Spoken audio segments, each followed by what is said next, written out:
الحمد لله رب العالمين والصلاة والسلام على رسوله المرسلين وعلى آله وصحابه أجمعين. قال الله تعالى في القرآن العظيم والفرقان المجيد: ألف لام ميم ذلك الكتاب لا ريب فيه هدى للمتقين. وقال النبي صلى الله عليه وسلم: من منع فضل ماء منع الله يوم القيامة فضلا أو كما قال عليه الصلاة والسلام. صدق الله مولانا العظيم وصدق رسوله النبي الكريم ونحن على ذلك من الشاهدين والشاكرين والحمد لله رب العالمين. புகழ் அனைத்தும் அல்லாஹ் ஜல்ல ஷானஹு தஆலாவிற்கே உரித்தாகுக. எம்பெருமானார் ஸல்லல்லாஹு அலைஹி வஸல்லம் அவர்களின் மீதும் அவர்களை பின்பற்றிய உத்தம சத்திய சஹாபாக்கள், தாபீன்கள், தபஅத் தாபீன்கள், சுஹதாக்கள், சாலிஹீன்கள், நாதாக்கள், நல்லவர்கள், குறிப்பாக நம் அனைவரின் மீதும் அல்லாஹ்வின் சாந்தியும் சமாதானமும் என்றென்றும் நிலவுக. அன்புக்கும் இறைநேசத்திற்கும் உரித்தான் அல்லாஹ்வின் நல்லடியார்களே, இன்றைய சமூக சூழலிலே இஸ்லாமிய சமுதாயத்திற்கு தேவையான மார்க்கம் அவசியம் கடைபிடிக்க சொல்லுகிற ஒரு விஷயம் விட்டுக் கொடுக்கிற மனப்பான்மை. விட்டுக் கொடுப்பவர்கள் என்றைக்கும் கெட்டு போவதில்லை என்றொரு பழமொழியும் உண்டு. மார்க்கம் சபையிலிருந்து துவங்குகிறது. வீட்டிலிருந்து நாடு வரை அனைத்து இடங்களிலேயும் விட்டுக் கொடுக்க வேண்டும். அல்லாஹ் குர்ஆனிலே அழகாக சொல்லுவான்: மஜ்லிஸிலே நீங்கள் விட்டுக் கொடுத்தால் யஃப்ஸஹில்லாஹு லக்கும், அல்லாஹ் உங்களுக்கு வாழ்க்கையை விசாலமாக்கி கொடுப்பார். அடுத்த தோழருக்காக நீங்கள் விட்டுக் கொடுங்கள். இடம் முதல் கொண்டு இட ஒதுக்கீடு வரை அனைத்திலும் விட்டுக் கொடுக்கிற மனப்பான்மையை மார்க்கம் வரவேற்கிறது. விட்டுக் கொடுப்பவர்கள் என்றைக்கும் கெட்டு போவதில்லை. நபிகள் கோமான் பெருமானார் ஸல்லல்லாஹு அலைஹி வஸல்லத்தினுடைய வரலாறுகளை நீங்கள் பாருங்கள்.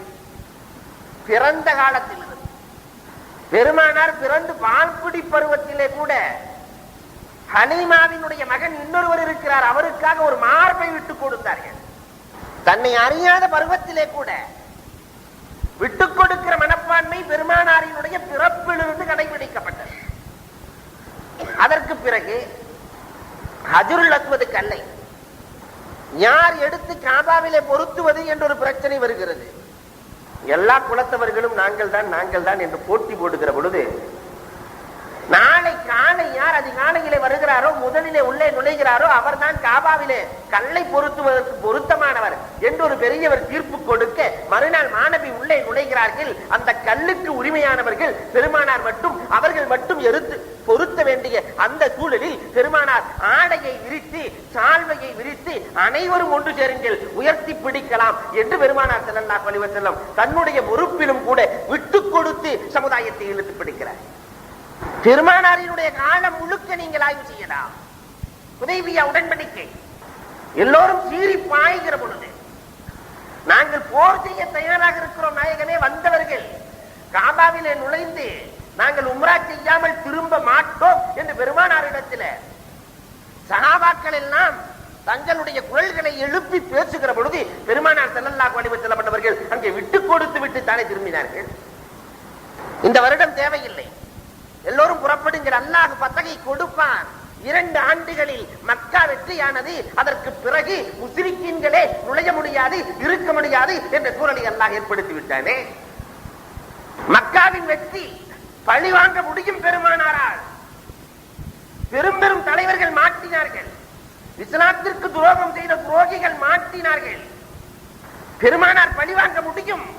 ஆனால் யூசுப் அலைஹிஸ்ஸலாம் என்ன வேலையை செய்தார்களோ அதைத்தானே பெருமானார் செய்தார்கள். புகாரியிலே இடம்பெறும் இந்த ஹதீஸ். யூசுப் அலைஹிஸ்ஸலாம் 12 தோழர்கள் செய்த துரோகம் என்ன? கொலை செய்ய முயற்சிக்கிறார்கள். 12 பேர்களையும் மன்னிக்கவில்லையா?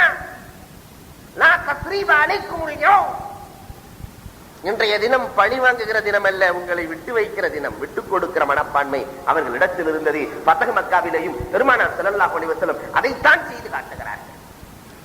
ஆனால் இன்றைக்கு சமுதாயத்தில் பாருங்க, எங்கும் விட்டுக் கொடுக்கிற மனப்பான்மை அல்ல. நீதிபதிகளுக்கும் கிடையாது, ஆட்சியாளர்களுக்கும் கிடையாது. எல்லோரும் தாங்கள் சொல்வதுதான் சரி. ஒரு ஹதீஸிலே பெருமானார் ஸல்லல்லாஹு அலைஹி வஸல்லம் அவர்களை பார்த்து நபித்தோழர்கள் தண்ணீரினுடைய விஷயமாக பேசிக் கொண்டிருக்கிறார்கள். பெருமானார் சொன்னார்கள், தனக்கு மிஞ்சிய தண்ணீரை, தனக்கு மிஞ்சிய நீரை யார் தடுத்து வைக்கிறாரோ, அடுத்தவர்களுக்கு கொடுக்காமல் தடுத்து வைக்கிறாரோ, நாளை மறுமை நாளையில் அல்லாஹ் தன்னுடைய பதுலை, தன்னுடைய அருளை தடுத்துக் கொள்வான். நபிகள் பெருமானார் சொல்லி இருக்கிறார்கள். புகாரியிலே இடம்பெற்றிருக்கிறது இந்த ஹதீஸ். ஜுபைர் ரலியல்லாஹு தஆலாவினுடைய வரலாறு. பெருமானார் ஸல்லல்லாஹு அலைஹி வஸல்லம் அன்னவர்களிடத்தில் ஒரு அன்சாரி தோழர் முறையிடுகிறார்.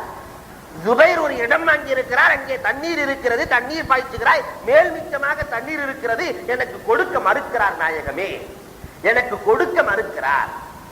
பெருமானார் ஸல்லல்லாஹு அலைஹி வஸல்லம் அன்னவர்கள் ஜுபைர் ரலியல்லாஹு தஆலா தன்னுடைய சச்சா மகனை பார்த்து சொன்ன வார்த்தைகள் புகாரியிலே இடம்பெற்றிருக்கிறது.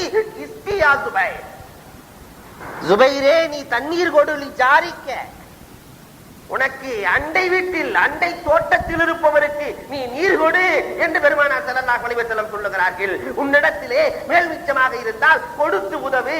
இது பக்கத்து தோட்டத்துக்கு மட்டுமல்ல, பக்கத்து நாட்டுக்கும் பொருத்தும். தனக்கு மேல் மிச்சமானதை விட்டுக் கொடுக்கிற பழக்கம் வர வேண்டும். இன்றைக்கு நம்மிடத்துல குடும்பத்தில் இருந்தே விட்டுக் கொடுக்கிற மனப்பான்மை இல்லை. அண்ணனுக்கு தம்பி விட்டுக் கொடுத்ததாக சரித்திரம் இல்லை, தம்பிக்கு அண்ணன் விட்டுக் கொடுத்ததாக வரலாறு இல்லை. சகோதர சகோதரிகளுக்கு விட்டுக் கொடுக்கிற மனப்பக்குவம் சமுதாயத்தில் குறைந்து வருகிறது. இந்த நிலை நீடித்தால் மார்க்கத்தை விட்டு விலகி போகக்கூடிய சூழல் ஏற்பட்டு விடுமோ என்று எண்ண தூண்டுகிறது. பெருமானார் ஸல்லல்லாஹு அலைஹி வஸல்லம் வீட்டிலே பார்த்தால் அரசியல் பிரச்சனையை விட்டு விடுங்கள், வீட்டு பிரச்சனையை பாருங்கள். பெருமானார் எந்த அளவிற்கு விட்டுக் கொடுத்து வாழ்ந்தார்கள். ஆயிஷா கூட ஓட்டப்பந்தயம் வைத்தார்களே, ஒரு முறை ஜெயித்த நாயகம் மறுமுறை ஜெயிக்க முடியும். பெருமானாரை பொறுத்தவரை பெருமானாரிடத்திலே பந்தயம் செய்து உலகத்திலே வெற்றி கண்டவர்கள் யாரும் கிடையாது. எல்லோரும் புறமுதுகு காட்டி ஓடுகிற பொழுது தான் மட்டும் சீறி பாய்ந்து செல்லுகிற ஆற்றல் பெருமானாருக்கு உண்டு. ஆனால் நபியுல்லா கதிப் ஆனா இப்னு அப்துல் முத்தலிப் புனைன் போர்க்களத்திலே சீறி பாயவில்லையா நாயகம். அந்த நாயகம் ஆயிஷாவிடத்தில் தோற்க வேண்டுமா? விட்டுக் கொடுக்கிறார்கள். குடும்பத்தில் இப்படித்தான் நடக்க வேண்டும். நான் மகளூபாக இருப்பதை பிரியப்படுகிறேன். கணவன் மனைவி சண்டை வந்து கணவனை விட மனைவி நிகழ்ச்சி கணவனுக்கு மேல பேசணும், இதை நான் விரும்புகிறேன். என்னை நான் விட்டுக் கொடுக்க விரும்புகிறேன் மனைவிமார்களிடத்துல. இன்னைக்கு அந்த நிலை இருக்கிறதா? நான் சொன்னதை நீ கேட்கணும். ஆண் ஆதிக்கத்தின் போக்கு எந்த அளவிற்கு போயிருக்கிறது? விட்டுக் கொடுக்கிறோமா? சகோதரர்களுக்கு விட்டுக் கொடுத்திருக்கிறோமா? மஸ்ஜிதுன் நபவி அதனுடைய ஆரம்ப அஸ்திவாரம் யார்? இரண்டு எத்தீம்கள் சாத் சயீத் என்று சொல்லுவார்கள். அண்ணே தம்பிட்டு சொல்றாரு, நான் பெருமானாருக்காக இதை விட்டுக் கொடுக்கலாம் என்று நினைக்கிறேன். இன்னைக்கு அண்ணன் தம்பி ரெண்டு பேரும் இதே மாதிரி இருந்து ஒரு பள்ளிவாசல் கட்ட வேண்டும். அண்ணன்காரன் சொல்லுகிறான், நான் பள்ளிக்காக விட்டுக் கொடுக்கலாம் என்று நினைக்கிறேன், நீ என்ன நினைக்கிறாய்? உன் பாகத்தை வேண்டுமானால் விட்டுக் கொடு, என் பாகத்தை கொடுக்க முடியாது என்று சொல்லுகிற காலம் தான் இந்த காலம். ஆனால் அவர் சொன்னார், நானும் இதைத்தான் நினைத்தேன். அண்ணன் தம்பி பேசிக் கொள்கிறார்கள், நானும் இதைத்தான் நினைத்தேன். அண்ணனிடத்தில் எப்படி பேசுவது என்று தெரியாத காரணத்தினால் நான் தயங்கினேன். நீங்களே கேட்டுவிட்டீர்கள், இரண்டு பேரும் செல்லலாம், கண்மணி இடத்திலே கொடுக்கலாம், மஸ்ஜிதுன் நபவி உருவாக்கட்டும். பெருமானார் இடத்திலே சென்று சொல்லுகிற பொழுது ரெண்டு பேரும் போய் எங்க இடத்தை கொடுக்கிறோம் என்கிற பொழுது பெருமானார் ஸல்லல்லாஹு அலைஹி வஸல்லம் எத்தீம்கள், ஆனா காஃபிருல் யத்தீம், உலகத்தில் இருக்கிற அத்தனை எத்தீம்களுக்கும் நான் தான் பொறுப்பு என்று சொன்ன நாயகம் அவர்களை விட்டு விடுவார்களா? பணத்தை கொடுத்து வாங்குகிறார்கள். வேண்டாம் நாயகமே, இல்லை இல்லை, உங்களுடைய ஹக்கை நான் அளிக்க விரும்பவில்லை. பெருமானார் ஸல்லல்லாஹு அலைஹி வஸல்லம் நடந்து கொண்ட முறை எப்படி? இன்னைக்கு அண்ணன் தம்பி எந்த அளவுல இருக்கிறோம் என்பதை எண்ணி பார்க்க வேண்டும். அண்ணன் தம்பி 4 பேர் இருந்தா 4 பேருமே பேசுறது இல்லை. சுக துக்க நிகழ்வுகள், தாய் இறந்து போய் கிடக்கிறார், 3 அண்ணன் தம்பிகள், இவர் ஒரு பக்கம் திரும்பி இருக்கிறார், அவர் ஒரு பக்கம் திரும்பி இருக்கிறார், இவர் ஒரு பக்கம் திரும்பி இருக்கிறார். இஸ்லாமிய சமுதாயத்தின் நிகழ்வுகள் கொஞ்சம் விட்டு கொடுத்து போயிருந்தால் அந்த கூட்டு குடும்பம் உடையாமல் சிதறாமல் இருந்திருக்கும். விட்டுக் கொடுக்கிற மனப்பான்மை இல்லாத காரணத்தினால் இன்றைக்கு நம்முடைய குடும்பங்கள் அனைத்தும் சிதறி போய் கிடக்கிறது. இதே புகாரியில் ஒரு ஹதீஸ் வரும். நபிகள் பெருமானார் ஸல்லல்லாஹு அலைஹி வஸல்லம் சமூக பிரச்சனைகளை எப்படி விட்டுக் கொடுத்திருக்கிறார்கள்.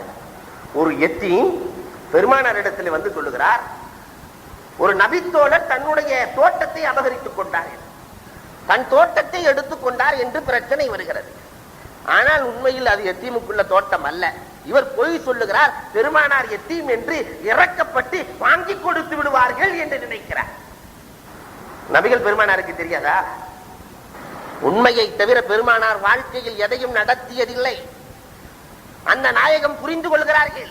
தீர்ப்பை யத்தீமுக்கு பாதகமாக செய்கிறார்கள், சாதகமாக அல்ல. தோட்டத்துக்கு சொந்தக்காரர்களிடத்திலே தோட்டத்தை கொடுத்த அதே நாயகம் ஸல்லல்லாஹு அலைஹி வஸல்லம் அவர்கள் சபையிலே கேட்கிறார்கள், அந்த யத்தீம் ஆசைப்பட்டு விட்டார், அவருக்காக யாராவது வாங்கி கொடுக்க தயாரா என்று கேட்டார். பெருமானார் ஸல்லல்லாஹு அலைஹி வஸல்லம் இடத்திலே அபூ மஹ்தூரா பெருமானாரினுடைய தலையிலே பெருமானார் கை வைத்தார்கள். அதனால் இஸ்லாத்தை தழுவிய அபூ மஹ்தூரா என்ற சஹாபி, நாயகமே நான் தயார், என் தோட்டத்தை நான் கொடுக்கிறேன் நாயகமே, என் தோட்டத்தை விட்டு கொடுத்து அந்த யத்தீமுக்காக அதை நான் வாங்கி கொடுக்கிறேன் நாயகமே. தன்னுடைய தோட்டத்தை கொடுத்துட்டு அந்த தோட்டத்தை யத்தீமுக்கு வாங்கி வழங்கினார் என்று புகாரியில இடம்பெற்ற ஹதீசுகள் நமக்கு ஆதாரம் கூடும். நபித்தோழர்கள் ஒருவருக்கு ஒருவர் விட்டுக் கொடுத்து வாழ்ந்தார்கள் சமூக அமைப்பில. இன்றைக்கு எங்கே சமூக அமைப்பில விட்டுக் கொடுக்கிற மனப்பான்மை இருக்கிறது? எதனால் இத்தனை பிரச்சனைகளை நாம் சந்திக்கிறோம்? நாட்டு பிரச்சனை என்று வருகிற பொழுது மற்றவர்களோடு எப்படி வாழ வேண்டும் என்று வாழ்ந்து காட்டினார்கள் பெருமானாரும் பெருமானாரது தோழர்களும்.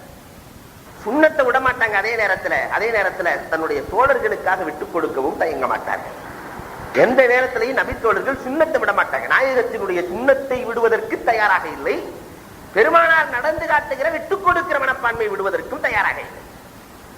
பெருமானார் ஸல்லல்லாஹு அலைஹி வஸல்லத்தினுடைய காலத்துல எந்த அளவிற்கு நடந்தார்கள்? சாதாரண உணவு முறையில கூட, உணவு முறையில கிஸ்ரா நாட்டு மன்னரை சந்திப்பதற்காக 2 நபித்தோழர்கள் செல்வார்கள்.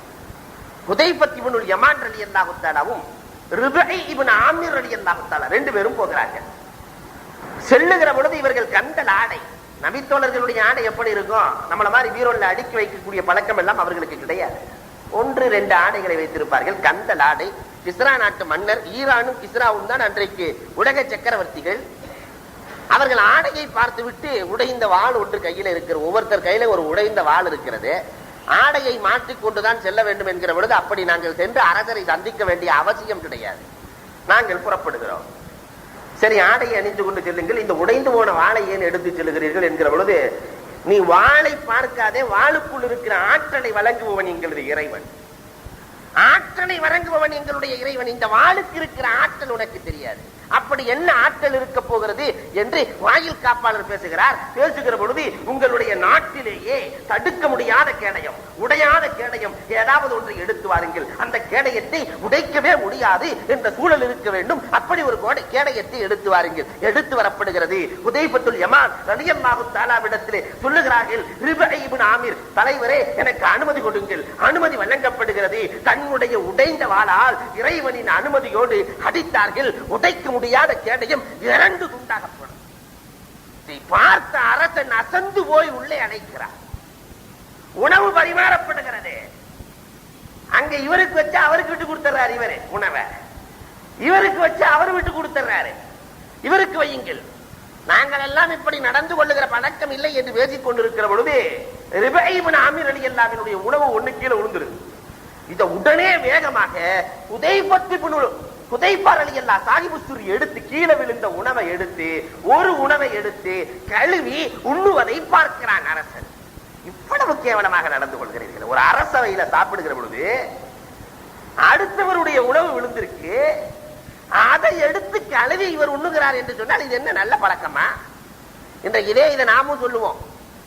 யாராவது எடுத்து சாப்பிட்டா, ஹோட்டல்ல போய் ஏதாவது உணவு கீழே விழுந்துருச்சு, எடுத்து சாப்பிட்டா ஒரு சைஸா பார்ப்போம். இதெல்லாம் நல்ல பழக்கமா?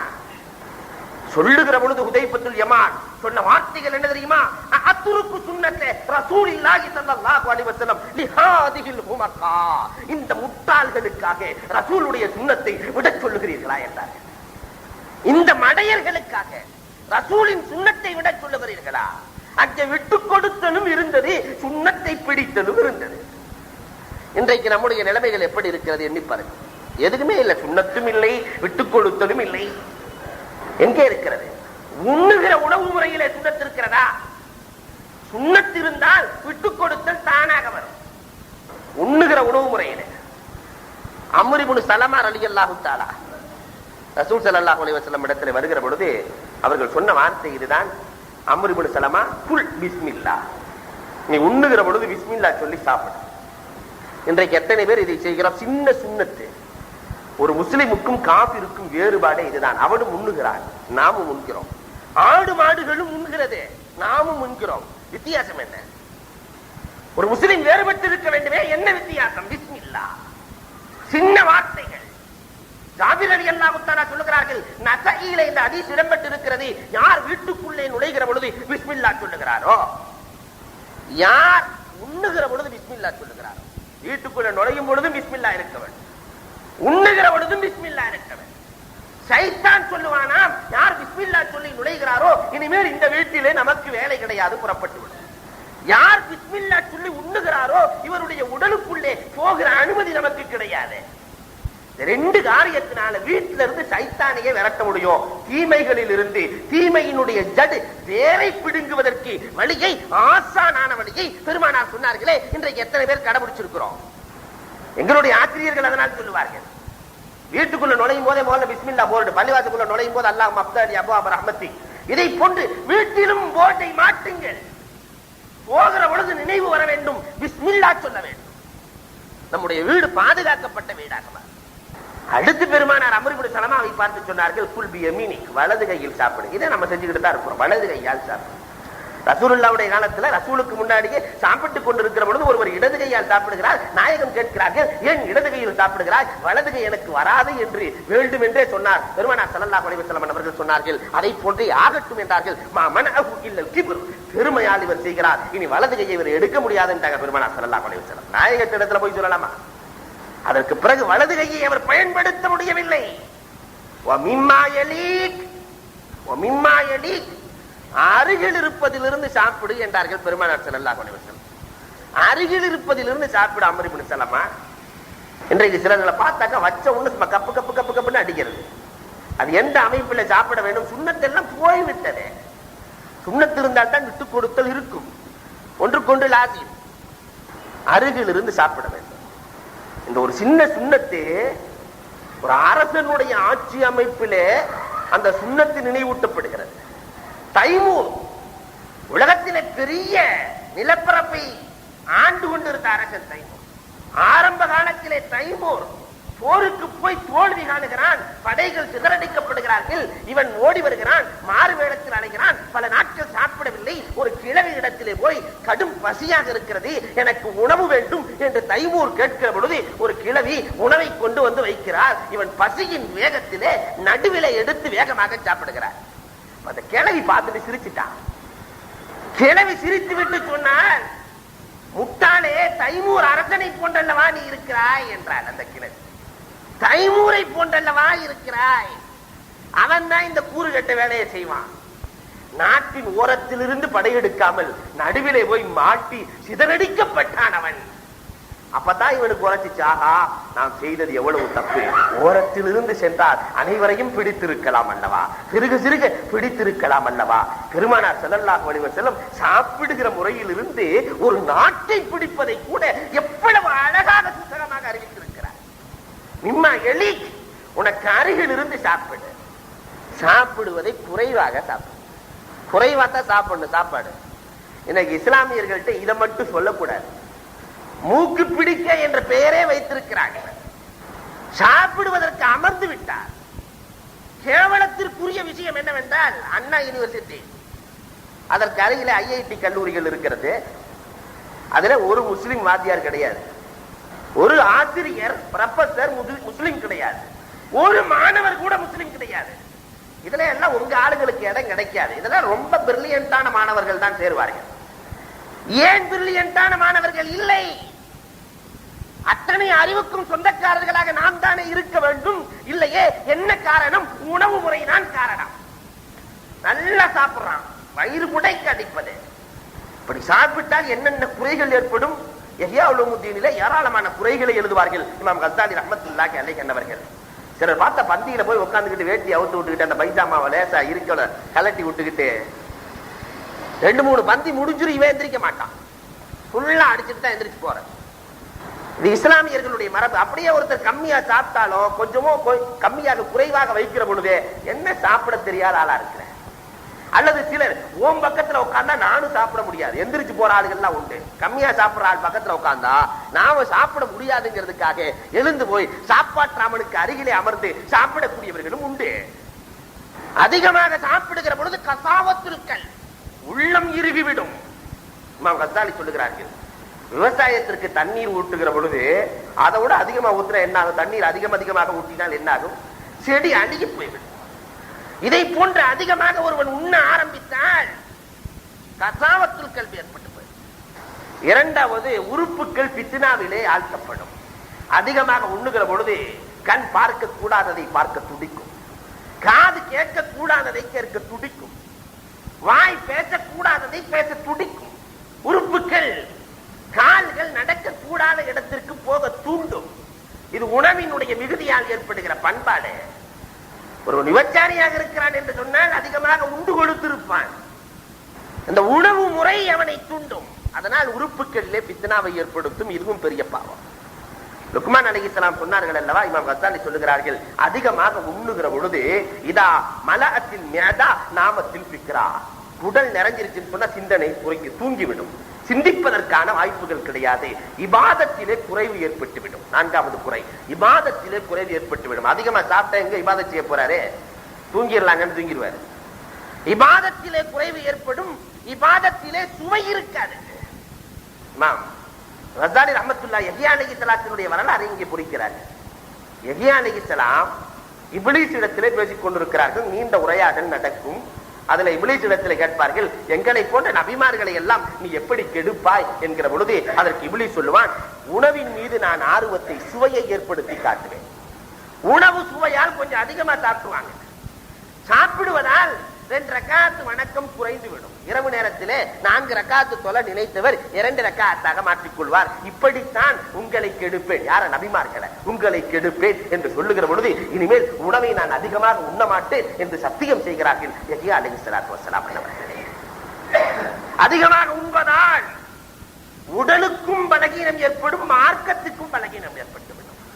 அது மட்டும் இல்லாமல் ஹலாலான உணவுகளை அல்லாஹ் குறைவாத்தான் கொடுக்கிறான். நல்ல வழியில ஒருத்தன் நடக்கணும்னு சொன்னாக்கா அவனுக்கு வருமானம் கம்மியா தான் நடக்கும். திடீர்னு ஒருத்தன் பார்த்தாக்கா எங்கிட்டால அடிச்சுட்டு கப்புன்னு பெருசாயிடுவான். அல் ஹலால் யாத்தீக இல்லா கூத்தா, ஹலால் குறைவாகத்தான் வரும். வல் ஹராமு யாத்தீக ஜஸாஃபன் ஜஸாஃபா, குவியல் குவியலாக வருகிறது என்றால் அதிலே ஹராம் கலந்திருக்கிறது என்று நீங்கள் புரிந்து கொள்ளுங்கள். சுபஹாவிலிருந்து தவிர்த்து கொள்ள வேண்டுமானால் அதற்கு குறைவாக உண்ண வேண்டும். கேள்வி கணக்கு குறைய வேண்டுமானால் அதிகமாக உண்டா கேள்வி கணக்கும் அதிகமாக இருக்கிறது. அபூபக்கர் ரலியல்லாஹு, உமர் ரலியல்லாஹு தஆலா, பெருமானார் ஸல்லல்லாஹு அலைஹி வஸல்லம் பசியால் அபூ அய்யூப் அன்சாரியினுடைய வீட்டிலே சாப்பிட்டு முடிக்கிறார்கள். பெருமானார் சொன்னார்கள், சும்மல துஸ்அலுன்ன யௌம இதின் அனின் நஈம், இதை பற்றியும் நாளைக்கு மறுமையிலே கேள்வி கணக்கு உண்டு. அதிகமாக சாப்பிட்டால் அதிகமாக கேள்வி கணக்கு கொடுக்க வேண்டும். சவாப் குறைந்துவிடும். அதிகமாக சாப்பிடுகிற பொழுது சவாபு குறைந்துவிடும். தருக்குல் அதப், ஒரு மனிதன் அதிகமாக சாப்பிடுகிற பொழுது ஒழுக்கம் குறைந்துவிடும். இத்தனை தீமைகளும் இதற்குள் இருக்கிறது. எனவே சுன்னத்தான நடைமுறை என்ன? குறைவாக உண்ண வேண்டும். சுன்னத்தான நடைமுறை என்ன? விரலை சூப்பி உண்ண வேண்டும். இதெல்லாம் குறைஞ்சு போச்சு. உண்ணுகிற ஒழுக்கத்திலே இது குறைஞ்சு போச்சு. எல்லாம் ஸ்பூன்ல உண்ணக்கூடிய நிலைகள் ஆரம்பிச்சிருச்சு. ஸ்பூனில் உண்ணக்கூடிய நிலை, விரலை சூப்பி உண்பதால் ஹதீசுகளை பார்க்கிறோம், ராகத்தும் பரக்கத்தும் இது உண்டு. தட்டையும் விரலையும் சூப்புகிற பொழுது பரக்கத் என்பது மானசீகமானது. அல்லாஹ் அபிவிருத்தியை, நம்முடைய உணவிலே அபிவிருத்தியை வைப்பது விரலை சூப்புவதால். ராக சுகம் உண்டு, ஆரோக்கியம் உண்டு, செரிமானம் உண்டு, எல்லாம் இதில் உண்டு. ஆனா இன்னைக்கு நம்மால் அதை செய்யறதுக்கு ரொம்ப யோசிக்கிறான். இன்னைக்கு நிறைய பேர் கேட்கக்கூடிய ஒரு பிரச்சனை, டைனிங் டேபிள் உட்கார்ந்து சாப்பிடலாமா? மார்க்கம் அதை தடை செய்ய சொல்லவில்லை, மார்க்கம் தடை செய்யவில்லை. டைனிங் டேபிள்ல சாப்பிடலாம். கீழே உட்கார்ந்து சாப்பிடுகிற ஒரு தவாலும் அதிலே கிடைக்காது. பணிவு, மார்க்கம் சாப்பிடுகிற பொழுது பணிவு, உட்காருகிற முறை, ஒழுக்க அமைப்புகள் அனைத்தையும் சொல்லிக் கொடுக்கிறதே, அது இருக்காது. ஹிலாஃபுல் அவுலா, ஆனா சாப்பிடலாம். அதனால நான் சுன்னத்தை நிலைநாட்ட போகிறேன் என்று சொல்லி ஹோட்டல்ல போய் டக்குன்னு சுட்ட விரிச்சிடக்கூடாது. ஹோட்டலுக்கு செல்லக்கூடியவன் அங்க போய் நான் சுன்னத்தான முறையில தான் நான் உட்காருவேன் என்று சொல்லி அங்க கீழே நான் துண்டை விரிச்சு 4 பேர் சேர்ந்து உட்கார்ந்துடக்கூடாது. மார்க்கத்திலே அனுமதிக்கப்பட்ட காரியங்களை பயன்படுத்திக் கொள்ளலாம். வரலாற்றிலே ஒரு செய்தி உண்டு. அமஷ் 2 இமாம்கள் இருந்தார்கள். அபூ ஹனீஃபா ரஹ்மத்துல்லாஹுடைய உஸ்தாத் அமஷ் ரஹ்மத்துல்லாஹி அலைஹி, குருடன். இவருக்கு ஹாதிமா இருந்தவர் ஒரு நொண்டி ஆரஜ். இந்த அமஷ் எங்கெல்லாம் போறாரோ அங்கெல்லாம் இந்த நொண்டி மாணவரும் போவார். மக்கள்லாம் எல்லாம் கிண்டல் பேசுகிறாங்க, போறப்ப பாரு ஒரு குருடு ஒரு நொண்டி வருது பாரு. வேற ஆளே கிடைக்கலையா? அங்க போனா அங்கே குருடு நொண்டி வருது, வேற ஆளே கிடைக்கலையா? கடைசியில் ஆமஸ் ரஹ்மத்துல்லாஹி அலைஹி சொன்னார்கள், தன்னுடைய மாணவரை பார்த்து, இனிமேல் நான் எங்க போனாலும் நீ கூட வராதப்பா. வந்தால் என்ன குறை சொல்லுகிறார்கள், சொல்லிவிட்டு செல்லட்டுமே, பிறகு எதற்கு குறை சொல்லட்டும். அப்பொழுது உஸ்தாது சொன்னார், அவர்கள் குறை சொல்வதால் அவர்களின் நன்மை நமக்கு கிடைக்கிறது, ஆனால் அவர்கள் தேவையில்லாமல் பாவத்தை சம்பாதிக்கக்கூடிய சூழல் ஏற்பட்டு விடுகிறது என்று ஆமஸ் ரஹ்மத்துல்லாஹ் மாணவருக்கு, அவர்கள் தீமை செய்வதற்கு நாம் ஏன் காரணமாக இருக்க வேண்டும்? நாம் நன்மையை சம்பாதித்து அவர்களுக்கு தீமையை கொடுப்பதா? வேண்டாம். இதை போன்றுதான் நாம ஹோட்டல்ல போய் உட்கார்ந்தோம் சொன்னா சுண்ணத்தை கிண்டல் செய்வார்கள். சுண்ணத்துக்கு பழிப்பு ஏற்பட்டுவிடும். அந்த பழிப்பை ஏற்படுத்தி அவர்களை குறை உள்ளவர்களாக பாவிகளாக ஆக்க வேண்டிய அவசியம் கிடையாது. அப்படி இருந்தால் நம்ம தாராளமா சாப்பிட்டுக்கலாம். இப்படி சுண்ணத்தை ஒவ்வொரு விஷயத்திலே, நடைமுறையில, ஆடையில, உடுத்துகிற உடுப்பிலே, குடிக்கிற முறைகளிலே சுண்ணத்தை கடைபிடித்தால் விட்டுக் கொடுக்கிற மனப்பான்மை தானாக வந்துவிடும். நாட்டிலும் வீட்டிலும் விட்டுக் கொடுக்கிற மனப்பான்மை உருவாக வேண்டுமானால் அதற்கு சுண்ணத்தை கடைபிடிக்க வேண்டும். வல்லவன் அல்லாஹ் அத்தகைய வாய்ப்பை நம் அனைவருக்கும் வழங்குவானாக. வாஹ்ரு தாவா அனில் ஹம்துலில்லாஹி ரப்பில் ஆலமீன்.